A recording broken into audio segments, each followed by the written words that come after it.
područja. Ovo je prvi ovakav susret, stoga očekujemo izvrstan odaziv. Framaši će se natjecati u mnogim sportovima, pa im poželimo sreću. Hod Franjevačke mladeži.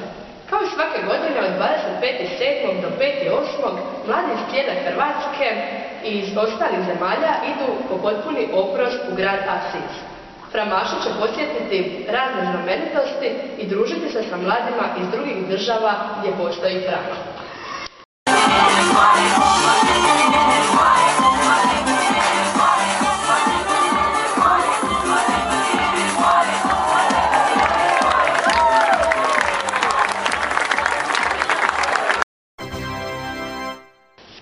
Nacionalni seminar u Šibeniku. Ovo je 6. ovakav susret koji se ove godine održava u Šibeniku. Na njemu će sudjelovati oko 120 mladih iz cijele Hrvatske koji su odgovorni u svojim mjesnim bratstvima.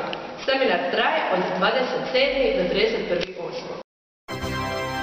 Smisao tih seminara je u stvari da pokušavamo stabilizirati, to jest ujednačiti formaciju u svim područjima Republike Frame u cijeloj Hrvatskoj s jedne strane, a s druge strane da vidimo koje su specifičnosti formacije u pojedinačnim mjesnim bratstvima, opet u područnim bratstvima. Budući da Hrvatska se sastoji od 80 mjesnih bratstava Frame koji su podijeljeni u 5 regija, raznolikost je dosta velika, moramo reći. Obilježavanje 20. rođendana Frame.